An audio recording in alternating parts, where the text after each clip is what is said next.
भारतीय संस्कृति की धुरी माने जाने वाली गोमाता को संवैधानिक रूप से राष्ट्र माता का दर्जा दिलाने और देश भर में पूर्ण गोहत्या निषेध कानून लागू करने की मांग को लेकर आज पूरे भारतवर्ष में एक विशाल जन आंदोलन का शंखनाद हुआ। गौ सम्मान आवाहन अभियान के तहत देश के करीब 5400 स्थानों पर साधु संतों और गो भक्तों ने एकजुट होकर प्रशासनिक अधिकारियों के माध्यम से राष्ट्रपति और प्रधानमंत्री के नाम ज्ञापन सौंपे। डिंडवाना जिला मुख्यालय पर आज सुबह से ही भारी संख्या में गो भक्त और सनातन धर्मावलंबी एकत्रित हुए। साधु संतों के सानिध्य में सबसे पहले गो माता की विधि विधान से पूजा अर्चना की गई। इसके पश्चात एक विशाल प्रतिनिधिमंडल ने तहसीलदार ओम प्रकाश को ज्ञापन सौंपा। इस दौरान पूरा परिसर गो माता की जय और गो माता को राष्ट्रमाता घोषित करो के नारों से गुंजायमान रहा। राष्ट्रपति को भेजे गए 11 पृष्ठों के विस्तृत प्रतिवेदन में निम्नलिखित प्रमुख मांगों को रेखांकित किया गया है, जिसे भारतीय संविधान के अनुच्छेद 48 और 51A जी की मूल भावना के अनुरूप गोवंश को राष्ट्रमाता या राष्ट्रीय आराध्या का संवैधानिक दर्जा दिया जाए। गोवंश के संरक्षण और संवर्धन के लिए केंद्र में एक पृथक मंत्रालय का गठन हो। गो हत्या को गैर जमानती अपराध की श्रेणी में रखते हुए आजीवन कारावास और संपत्ति कुर्की जैसे कड़े कानून बनाए जाएं और स्कूली पाठ्यक्रम में गो विज्ञान को अनिवार्य विषय के रूप में शामिल किया जाए। तस्करी में लिप्त वाहनों को तुरंत राजसात कर उनकी नीलामी की जाए।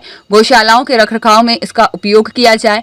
ज्ञापन लेने के पश्चात तहसीलदार ओम प्रकाश ने कहा, भारतीय संस्कृति में गौ माता का स्थान सर्वोपरि है।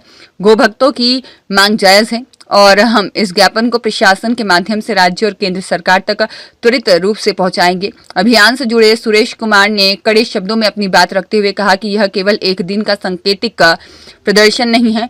उन्होंने कहा, हमने 4 प्रतिवेदन तैयार किए हैं जो राष्ट्रपति, प्रधानमंत्री, राज्यपाल और मुख्यमंत्री को भेजे जा रहे हैं। हमारा यह आंदोलन तब तक जारी रहेगा जब तक गौ माता को उनका खोया हुआ सम्मान और कानूनी सुरक्षा नहीं मिल जाती। साधु संतों ने स्पष्ट किया कि यदि सरकार इन मांगों पर शीघ्र विचार नहीं करती है तो इस अभियान को और अधिक उग्र बनाया जाएगा। आज के इस देशव्यापी प्रदर्शन ने यह स्पष्ट किया है कि गौ संरक्षण का मुद्दा अब एक बड़ी सामाजिक और राजनीतिक लहर का रूप ले चुका है, जिसे जाति और वर्ग की सीमाओं को तोड़कर पूरा हिंदू समाज एकजुट नजर आ रहा है। सबसे अच्छी बात तो यह है कि गौ सम्मान भारतीय हिंदू संस्कृति में गौ माता का सबसे महत्वपूर्ण स्थान है। गौ को माता का दर्जा दिया गया है। हम चाहते हैं कि इसको राष्ट्र माता घोषित हो। पूरे भारत में एक साथ गौ सम्मान ये आह्वान किया जा रहा है। इसके लिए मैं सभी गौ भक्तों का हार्दिक धन्यवाद देना चाहता हूँ।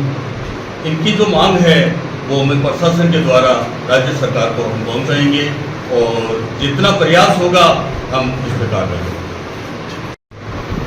पूरे देश भर में गौ माता की सुरक्षा, गौ माता का संवर्धन, गौ माता को आगे बढ़ाने के लिए कुछ कानून बनाने की मांग हो रही है।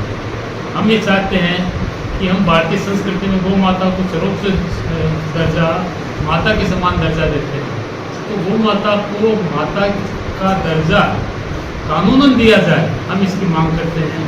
और इसके अतिरिक्त प्रशासन में जो ऊपर बैठे हैं उन लोगों तक पहुंचाने के लिए हमने 4 प्रतिवेदन तैयार किए। एक जाएगा राष्ट्रपति जी के पास, एक जाएगा प्रधानमंत्री जी के पास, एक जाएगा राज्यपाल जी के पास और एक जाएगा मुख्यमंत्री जी के पास। चारों सर्वोच्च सत्ता के अधिकारी हैं, इस पर विचार करेंगे और हमारा ये अभियान तब तक चलता रहेगा जब तक कि हमें पूर्ण रूप से गौ माता को राष्ट्र माता का दर्जा नहीं मिल जाए।